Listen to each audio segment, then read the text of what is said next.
ये है south China सी, जहां पर इस वक्त बहुत जबरदस्त जियोपॉलिटिकल टेंशन चल रही है और उसकी वजह यह है कि चाइना इस सारे एरिया को अपने कंट्रोल में लेने की कोशिश कर रहा है। साउथ चाइना सी 3.5 मिलियन स्क्वायर किलोमीटर्स का ये सारा एरिया है जो सिंगापुर से लेकर ताइवान स्ट्रेट तक फैला हुआ है और इसीलिए Malaysia, Vietnam, Philippines, Brunei, Taiwan, south Korea और जापान जैसे कंट्रीज चाइना के इस क्लेम से बहुत परेशान है। पूरे पैसिफिक ओशन का 80% सी ट्रेड इसी साउथ चाइना सी से गुजरता है और चाइना बहुत एग्रेसिवली इस सारे एरिया में अपनी मिलिट्री बेसिस बना रहा है। लेकिन दूसरी ही तरफ अमेरिका ने भी इसके जवाब में चाइना के गिर्द अपनी मिलिट्री बेसिस का एक जाल बिछा लिया है, जिसके बाद इस सारे एरिया में जियोपॉलिटिकल टेंशन में बहुत शिद्दत आ चुकी है और बहुत से एनालिस्ट्स ये क्लेम कर रहे हैं कि साउथ चाइना सी ही वो एरिया है जहां से वर्ल्ड वॉर 3 स्टार्ट हो सकती है। आज हमारे पास एक दिलचस्प विषय है,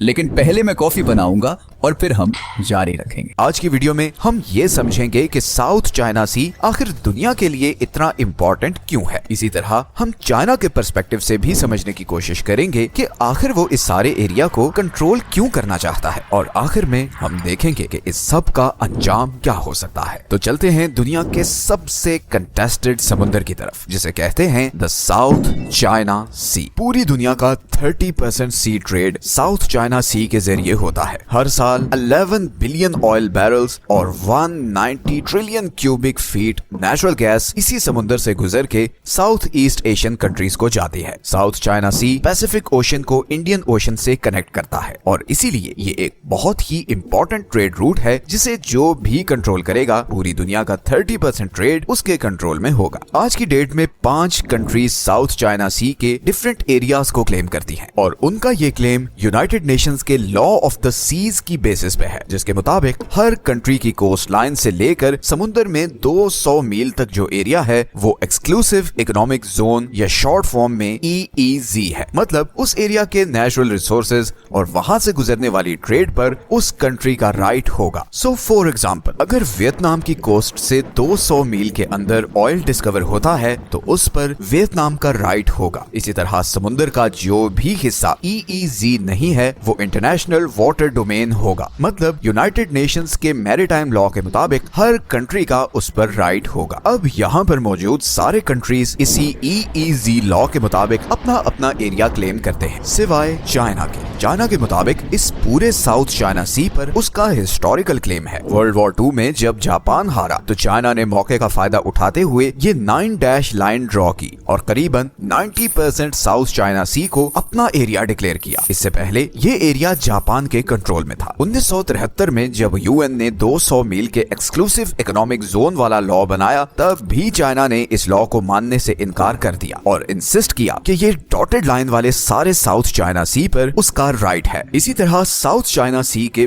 बिल्कुल सेंटर में स्प्रैटली आइलैंड्स हैं। ये बहुत से वीरान आइलैंड्स हैं जहां कोई नहीं रहता, मगर चाइना, वियतनाम, फिलीपींस और मलेशिया इनको क्लेम करते हैं। ये सब कंट्रीज इसलिए इन आइलैंड्स को क्लेम करना चाहते हैं बिकॉज जो भी इन आइलैंड्स को क्लेम करेगा उसका एक्सक्लूसिव इकोनॉमिक जोन ऑटोमेटिकली बढ़ जाएगा और इसीलिए चाइना इन आइलैंड्स पर मिलिट्री बेसिस बना रहा है और यहीं पर एंट्री होती है अमेरिका की। अब अमेरिका का वैसे तो साउथ चाइना सी में ना कोई क्लेम है और ना कोई लेना देना, बट क्योंकि वो वर्ल्ड सुपर पावर है और चाइना उसके लिए एक बड़ी थ्रेट है तो वो उसकी बढ़ती हुई मिलिट्री प्रेजेंस को रोकना चाहता है और इसीलिए वो चाइना के गिर्द अपनी मिलिट्री बेसिस की एक बेल्ट सी बना रहा है ताकि चाइना को आगे बढ़ने से रोका जा सके। ये बेल्ट जापान के शहर ओकिनावा से शुरू होती है जहां पर अमेरिका की 32 मिलिट्री फैसिलिटीज हैं। फिर इधर जापान के ही मियाको और यूनागुनी आइलैंड्स पर भी अमेरिका की बेसिस हैं। तो जापान पर टोटल करीबन 30,000 के लगभग अमेरिकन फौजी हैं। नेक्स्ट पॉइंट आता है ताइवान, जहां पर अमेरिका के तकरीबन 200 फौजी हैं। आज से करीबन 66 साल पहले 1958 में ताइवान में 20,000 अमेरिकन फौजी थे और अमेरिका ने इवन न्यूक्लियर वेपन्स भी यहाँ इंस्टॉल कर रखे थे, मगर फिर 1970s में अमेरिका ने यहाँ से अपनी न्यूक्लियर वेपन्स खत्म कर दिए और फौजी भी वापस बुला लिए क्योंकि चाइना और ताइवान के बीच डिस्टेंस सिर्फ 100 मील है और चाइना इतनी करीब अमेरिकन प्रेजेंस से बहुत परेशान था और बात डायरेक्ट कन्फ्रंटेशन तक जा रही थी।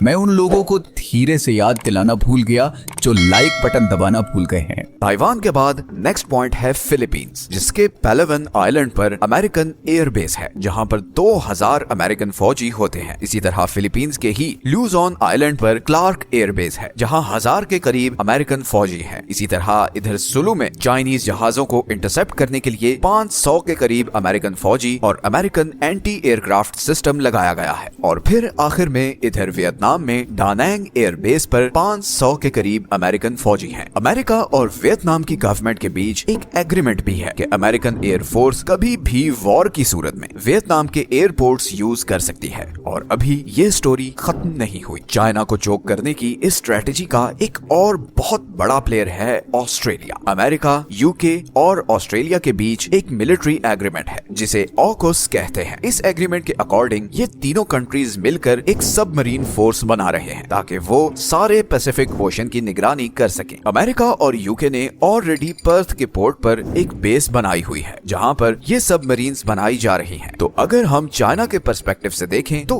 अमेरिका की स्ट्रेटेजी बहुत ही एग्रेसिव है। चाइना का सारा सी ट्रेड इस 14,000 किलोमीटर लंबी ईस्टर्न कोस्ट लाइन से ही होता है और ये ट्रेड रूट अमेरिकन बेसिस से घिरा हुआ है। चाइना का ट्रेड 3 स्ट्रेट से गुजरकर South Asia, Middle East, Africa और यूरोप तक जाता है। एक है स्ट्रेट ऑफ मलाक्का जो कि सिंगापुर, मलेशिया और इंडोनेशिया के बीच है। दूसरा है संडा स्ट्रेट जो इंडोनेशिया के जावा और सुमात्रा आइलैंड के बीच है। और तीसरा है लॉम्बॉक स्ट्रेट जो इंडोनेशिया के ही 2 आइलैंड्स के बीच है। ये तीनों स्ट्रेट्स जिन कंट्रीज के बीच हैं वो सब अमेरिका के दोस्त हैं और उसके कहने पर ये रूट्स चोक कर सकते हैं, जिसके नतीजे में चाइनीज इकोनॉमी चंद हफ्तों में कोलैप्स कर सकती है। इसीलिए पिछले कुछ सालों से चाइना बहुत एग्रेसिवली इस समंदर का कंट्रोल लेने की कोशिश कर रहा है। आज चाइना के पास दुनिया की सेकंड लार्जेस्ट नेवी है। 2022 में जहां अमेरिका की मिलिट्री स्पेंडिंग $877 बिलियन थी, वहीं चाइना की स्पेंडिंग $300 बिलियन थी। जबकि कुछ ही साल पहले 1990 में चाइना की मिलिट्री स्पेंडिंग सिर्फ $9 बिलियन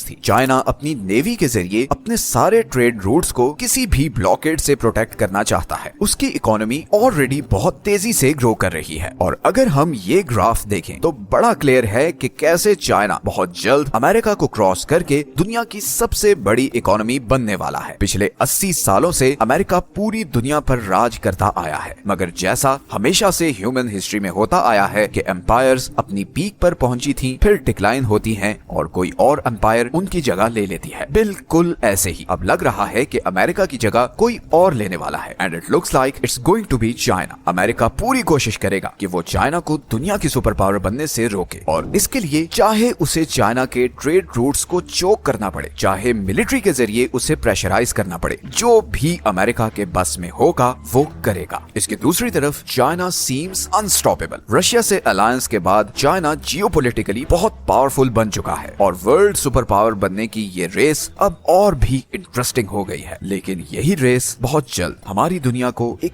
बहुत बड़े युद्ध की तरफ धकेलने वाली है। पिछले 1.5 साल से हम अपनी वीडियोस में इस बढ़ती हुई ग्लोबल जियोपॉलिटिकल टेंशन का जिक्र करते आए हैं और हर गुजरते टाइम के साथ दुनिया एक बड़ी वॉर के करीब होती जा रही है। लेट्स होप कि सैनिटी प्रिवेल्स और सब होश के नाखुन लें। ये हैं वो सारे सोर्सेज जहां से हमने इस वीडियो के लिए कंसल्ट किया है। अगर आप ऐसी ही जियोपॉलिटिकल वीडियोस देखना चाहते हैं तो नीचे कमेंट्स में हमें जरूर बताएं। आपके कमेंट्स से ही हमें आपकी फीडबैक का पता चलता है। अगर आपको ये वीडियो अच्छी लगी है तो चैनल को सब्सक्राइब जरूर कर लें। आपके लिए तो शायद ये छोटी सी चीज हो, मगर हमें इससे बहुत मोटिवेशन मिलती है। मिलते हैं नेक्स्ट वीडियो में एक और इंटरेस्टिंग टॉपिक के साथ।